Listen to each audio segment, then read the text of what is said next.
আমাদের প্রিয় নবী হযরত মুহাম্মদ সাল্লাল্লাহু আলাইহি ওয়াসাল্লামের একজন কালো সাহাবী ছিল। সকল সাহাবীদের মধ্যে সেই সবচেয়ে বেশি কালো, কিন্তু নবীজির ভালোবাসায় যারা জীবন দিতে প্রস্তুত সেই সাহাবীও তাদের মধ্যে একজন। প্রিয় নবীও তাকে অনেক ভালোবাসতেন। একদিন সেই কালো সাহাবীকে নবীজি বললেন, তুমি সারাক্ষণ আমার সাথেই থাকো, তাই আমি তোমার কাছে কিছু কথা জানতে চাই। তখন সাহাবী নবীজির কাছে মাথা নিচু করে বলল, হুজুর, আমার জান হাজির আপনার জন্য, আপনি শুধু বলুন কি জানতে চান। তখন নবীজি বলল, তোমার বিয়ের সময় হয়েছে, তুমি কি প্রস্তুত? কালো সাহাবী মাথা নেড়ে বলল, হুজুর, আমি এত কালো, আমার কাছে কে মেয়ে দেবে? নবীজি বলল, তুমি বিয়ে করবে কিনা বলো, তোমার জন্য আমি মেয়ে দেখব। এই কথা শুনে কালো সাহাবী খুশিতে কেঁদে ফেলল আর বলল, হুজুর, আপনি আমার জন্য মেয়ে দেখবেন, আমার কাছে এর থেকে বড় পাওয়ার কি হতে পারে? তখন নবীজি একটি পত্র লিখলেন আর তা কালো সাহাবীর হাতে দিয়ে বললেন, এই পত্রটি নগরীর বড় বাড়িতে গিয়ে উত্তর জেনে তারপর আমার কাছে আসবে। কিন্তু কালো সাহাবী জানে না এর ভেতরে কি লেখা ছিল। নবীজির কথা অনুযায়ী পত্রখানি নিয়ে নগরীর বড় বাড়ির মালিকের হাতে দিল। নবীজির কথা শুনে তাড়াতাড়ি পত্রটি খুলে ফেলল মালিক।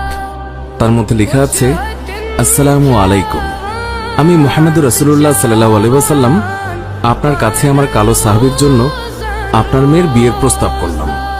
আশা করছি আপনি প্রস্তাব গ্রহণ করবেন এবং আপনার সুন্দরী মেয়ের সাথে আমার কালো সাহাবীর বিয়ে দেবেন। ইতি মুহাম্মদুর রাসূলুল্লাহ সাল্লাল্লাহু আলাইহি ওয়াসাল্লাম। বড় বাড়ির মালিক নবীজির কথা শুনে কেঁদে ফেলল। আমার একমাত্র মেয়ে, মদিনায় যাকে সবাই চেনে হুরে মদিনা বলে। কিতাবে আছে মেয়েটি এতই সুন্দর যার জন্য মদিনার সবাই তাকে হুরে মদিনা বলে ডাকত। আমি এখন কি করি? নবীজি বলেছেন, এটাই অনেক আনন্দের কথা, কিন্তু ছেলেটি যে অনেক কালো। বিভিন্ন চিন্তায় মালিক চিন্তিত। কালো সাহাবী বলল, নবীজি কি লিখেছেন? আমাকে বলেছে উত্তর নিয়ে যেতে।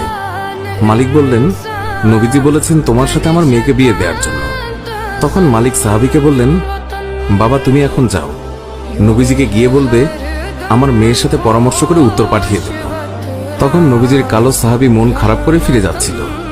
এমন সময় ওই মেয়েটি দৌড়ে এসে তার বাবাকে বলল, বাবা, দেখলাম একটি লোক হাসি মুখে আসলো, কিন্তু যাবার সময় মন খারাপ করে চলে যাচ্ছে, এর কারণ কি?